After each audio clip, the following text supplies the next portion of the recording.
نبردهای سنگین ارتش آزادی سوریه در حلب با نیروهای سرکوبگر رژیم اسد همچنان ادامه دارد. همچنین یکانهای ارتش آزادی سوریه طی چندین رشته عملیات مقرها و پادگانهای نیروهای سرکوبگر را منهدم کرده و به آتش کشیدند.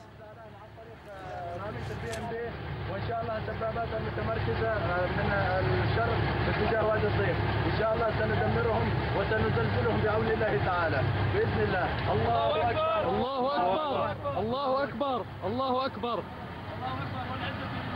الله اكبر. تعالى بدنا ندمرهم اليوم، اليوم اخر ايامهم، اللي ما بيستسلم بدنا نزيدهم دق. الله اكبر. ان شاء الله. الله اكبر. عربة بينبير الجيش السوري الحر. الله اكبر. ها هو الجيش السوري الحر. ها هي العربة. همزمان رزمندگان ارتش آزادی سوریه طی عملیاتی پادگان یکان دفاع موشکی هوایی رژیم اسد را تسخیر کرده و به کنترل خود درآوردند و کلیه تسلیحات آن را به غنیمت گرفتند. در عملیات گسترده دیگری در ادلب، ارتش آزادی سوریه یک پادگان نظامیان بشار اسد را به طور کامل تحت کنترل خود گرفته و تانک‌ها، نفربرها و خودروها و تسلیحات سنگین را به غنیمت گرفتند.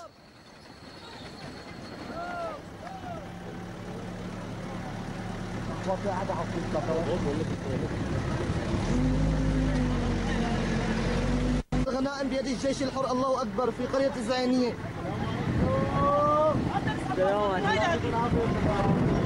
الله يحييكم شباب.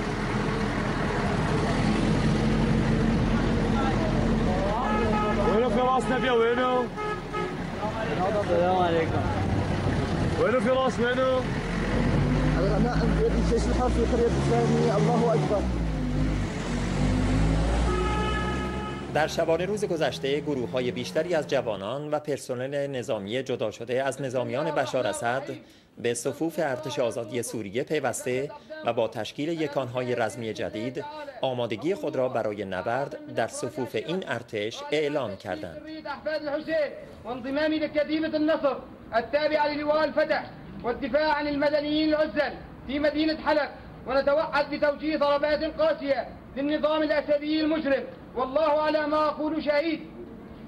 أقسم بالله العظيم. أقسم بالله العظيم. أقسم بالله العظيم. أقسم بالله العظيم. بحمد الله تعالى توحيد الكتائب التالية اسمائهم في مدينة بنش: كتيبة الشهيد عمر المختار، كتيبة فتح الإسلام، كتيبة أحرار بنش.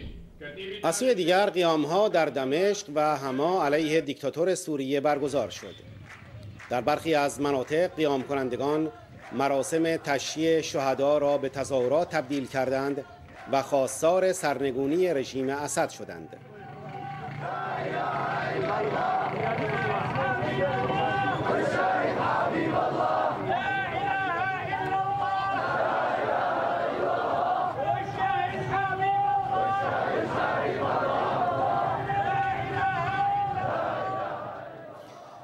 در همین حال رژیم خوناشام بشار اسد از صبح امروز محلات متعددی از دمشق را که در آن شب گذشته تظاهرات برگزار شده بود با توپخانه، جت‌های جنگنده و تانک به طور وحشیانه‌ای بمباران کرد.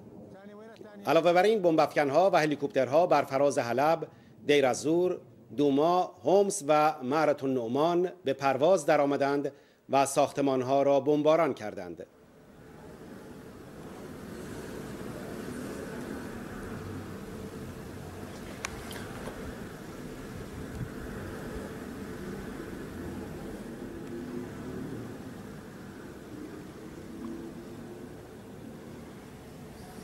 الله أكبر. الله أكبر. سقوط قذائف هاون على مدينة دوما، على منازل المدنيين. حسبنا الله ونعم الوكيل. حسبنا الله ونعم الوكيل.